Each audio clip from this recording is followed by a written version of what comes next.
For many years, a single image captured the epitome of Hollywood camaraderie. Two men grinning and joking while leaping off a cliff. Though they were unaware of the entire tale, everyone understood the sequence from Butch Cassidy, and the Sundance Kid was significant. They spent 50 years together, both in public and on film sets, but they also had intimate arguments and deaths they never discussed.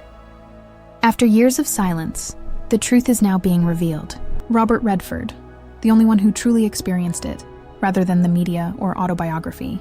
They were just two boys from various sections of the United States with very different lifestyles before they became Butch and Sundance. One complied with the regulations, whereas the other did not.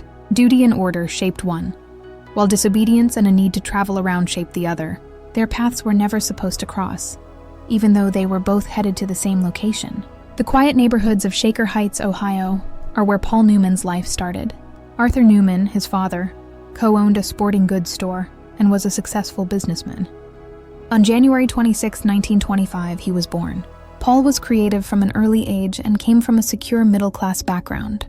When he performed the court clown in a school play about Robin Hood, he was just 7 years old.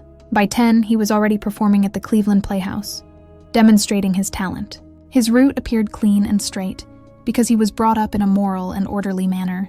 Paul Newman's life will never be the same when the war started. In 1943, he enlisted in the U.S. Navy with the intention of becoming a pilot. When he was sent to Yale University's Navy V-12 program for a routine assessment, his renowned blue eyes were concealing a secret. He had color blindness. He would be unable to fly anymore. Instead, he trained to be a rear gunner for torpedo planes and a radio operator. Just prior to the horrific Battle of Okinawa, his unit, Aviation Radio Man 3rd Class Newman, was sent to the aircraft carrier USS Bunker Hill. The Pacific was where they were based. Then destiny took over. The entire team was unable to fly on the day of their scheduled departure because Newman's pilot had a severe ear infection. Without them, the remaining ships in their squadron went to the carrier. Many of the soldiers they had trained with were killed when 2 kamikaze planes struck the USS Bunker Hill a few days later. Paul Newman's earache kept him alive.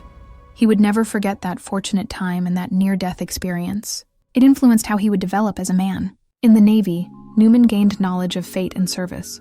A different set of teachings was taught to Robert Redford on the streets of California. His birth took place at Santa Monica on August 18, 1936. His early years were very different from the peaceful, secure ones in Shaker Heights. Redford was restless as a child and felt trapped by the monotony of suburban existence. He later referred to Van Nuys as a cultural mud sea. Before becoming an accountant, his father put in a lot of overtime as a milkman. He became a rebel and began climbing buildings and stealing hubcaps for fun in order to escape. But his spirit of defiance was immediately tested. When Redford was 11 years old, he contracted a mild bout of polio. He had to spend weeks in bed, which was difficult for a youngster who wanted to walk around, even though it wasn't serious enough to put him in an iron lung. This early battle just fueled his desire for greater adventure and excitement in his later years. Because of his exceptional athletic ability, he was awarded a baseball scholarship to attend college.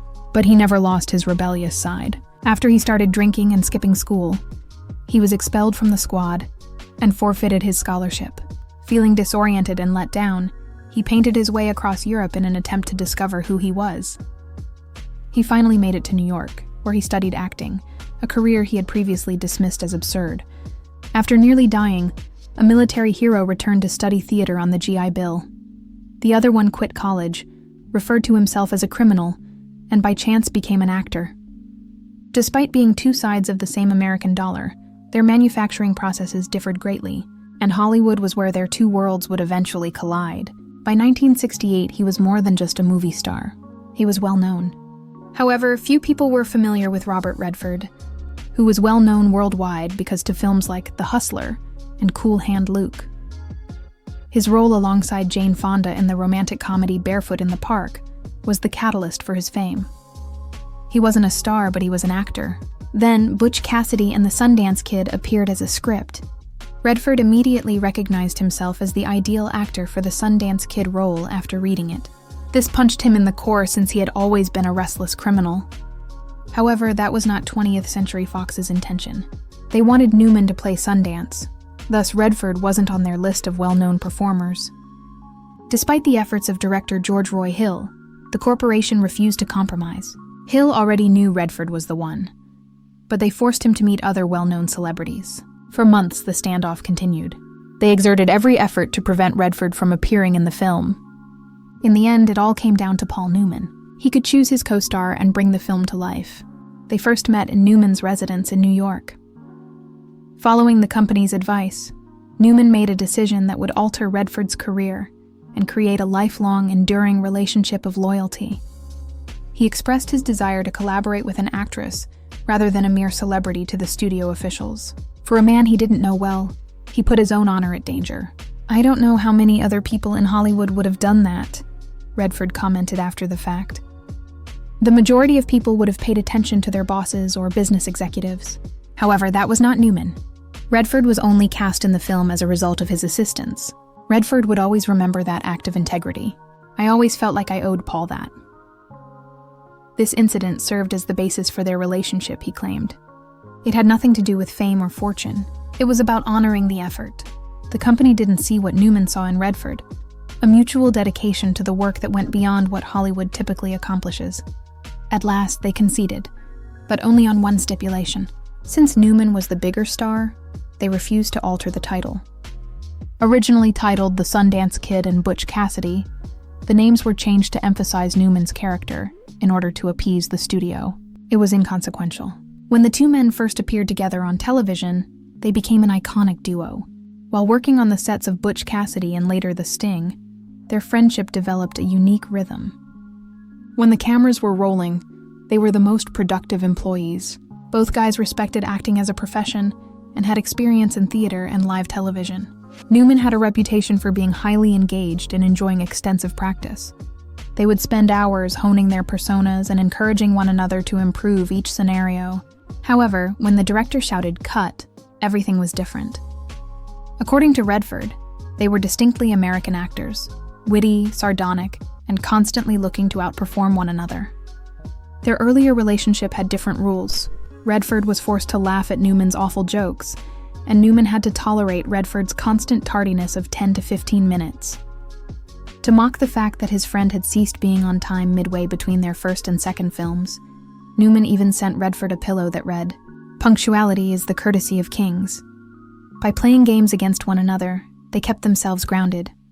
In a world where they were viewed as celebrities, they needed a means to remind themselves and one another that they were only two men. According to Redford, in order to maintain equilibrium, you must find a means to tear yourself down if someone views you as a hero. That process was a massive, continuous joke war for them. Newman's passion for race vehicles served as the basis for the most well-known of these jokes. Newman immediately fell in love with racing after making Butch Cassidy and taking a ride in a Porsche that Redford owned. His reflexes became lightning fast, but he talked about it so much that Redford lost his mind. For Newman's 50th birthday, Redford decided to send a note. When he visited a Connecticut junkyard, he discovered a completely disassembled Porsche shell. As a gift, he had it wrapped in a ribbon and placed it on Newman's doorstep with a message that read, "Happy 50th." Newman made no comment. For weeks there was no sound. Redford rented a home now. When he arrived home one day, he saw a massive, incredibly heavy box in the center of his living room. It was so hefty that it ruined the floor planks. Inside, smashed into a solid cube of molten metal, was the Porsche. They were retaliated upon by Newman. Redford was not just that. He requested that a buddy of his who is an artist create a work of art out of the metal block. "The art is really ugly," he added. Then he had it surreptitiously dropped in the center of Paul Newman's immaculate yard. Newman and the other man never discussed the sculpture, the cube, or the Porsche until the day he passed away. The joke was so funny that any words would have spoiled it. It demonstrated in Redford's words that they shared a connection that required few words. The two men were becoming closer and more serious, while everyone watched the magic, jokes, and comedy on TV. It was based on a comparable tragedy that was not widely known. Both Paul Newman and Robert Redford bore a secret burden that would influence their lives. Each of them lost a child. Robert Redford married Lola Van Wagenen while she was a college student in Utah when he was a young man. They were living a tranquil life as a new group, away from the spotlight of Hollywood. September 1959 saw the birth of their first child, a boy they named Scott Anthony Redford. However, their happiness was short-lived. Tragically, their infant son passed away from SIDS on November 17, 1959, a mere 2.5 months later. It was a devastating blow, and Redford never publicly discussed his personal sorrow. He and Lola experienced a devastating tragedy prior to him becoming the Sundance Kid. Tragic events befell Paul Newman's family in a manner that seemed all too familiar nearly 2 decades later. Scott was also the name of his son from his first marriage to Jackie Witt. Scott Newman grew up under the enormous shadow of his well-known father. The strain of being Paul Newman's son made it difficult for him to pursue his dream of becoming an actor like his father. On November 20th, 1978, Scott Newman passed away due to an unintentional drug and alcohol overdose. He previously stated, "It's hell being his son.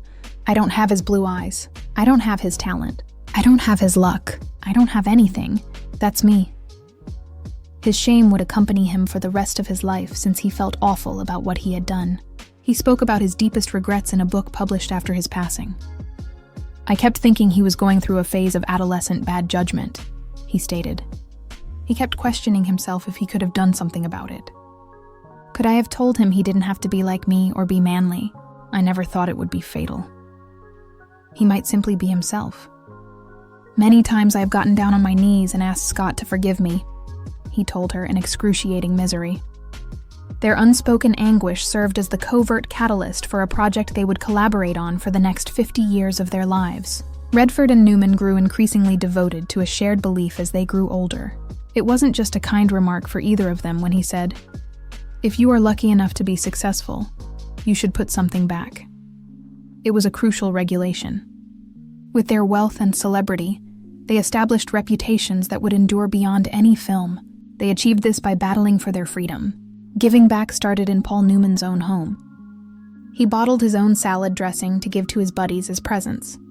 It gained so much popularity that he and his companion, A.E. Hotchner, made the decision to rename it Newman's Own. Newman pledged right away to donate all profits to charitable causes. He no longer needed to rely on Hollywood for funding to pursue the topics he was passionate about. Hundreds of millions of dollars were donated to numerous causes by Newman's Own many years ago. His own suffering served as the inspiration for the undertaking that was most significant to him. In 1988, he came up with the concept of the hole-in-the-wall gang camp. It was a location where seriously ill children could escape their medications and simply be children. It was a hazardous and enjoyable place created in memory of a youngster he was unable to save. The camp evolved into the Serious Fun Children's Network, a global network of schools that support numerous children and their families. In this essay, Newman wasn't exactly playing the hero. He was a true hero. Robert Redford left a legacy of art, just as Newman left a legacy of kindness. He believed that the Hollywood studio structure suppressed creativity and ignored fresh viewpoints, which is why he got tired with it. For this reason, in 1980, he founded the Sundance Institute in Utah. He wanted to create an environment where independent filmmakers could work on their films and advance their careers without worrying about the studio's opinions. This endeavor led to the creation of the Sundance Film Festival. It has helped numerous writers and filmmakers launch their careers, and has developed into the most significant venue for independent film in the world. Redford allowed a new generation of storytellers artistic freedom, much like Newman provided his foundation financial independence. They were engaging in independent combat and empowering others with their triumphs. Throughout everything, they supported one another. They attended each other's functions and exchanged money. They collaborated in secret, since they both understood that their real mission extended much beyond making movies. For years, fans pleaded for a third film. Why didn't the most well-known duo in Hollywood collaborate again after The Sting? It wasn't because they didn't try, to be honest. For almost 13 years, they put a lot of effort into finding another tale that they could collaborate on with filmmaker George Roy Hill. However, the standard was too high to meet. They didn't want to film a third movie merely for the money or the memories, since they understood they had already caught lightning twice. They couldn't find a more captivating story than Butch Cassidy and The Sting. Only once did they get close. In the late 1990s, Redford purchased the rights to A Walk in the Woods, written by Bill Bryson. In the book, two longtime friends reunite while trekking the Appalachian Trail. It seemed appropriate to tell a peaceful, character-driven tale about two elderly celebrities. Redford presented the concept to Newman, but his old friend was already ill. Sadly, Newman declined the role because he believed he was too old and physically incapable of performing it.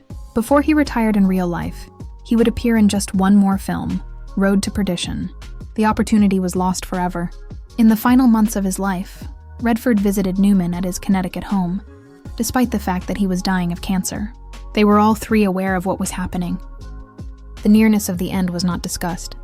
We didn't have to have lengthy conversations or cry as we said our goodbyes. Rather, they took a seat and discussed their thoughts, including politics, the election, and the needs of the globe.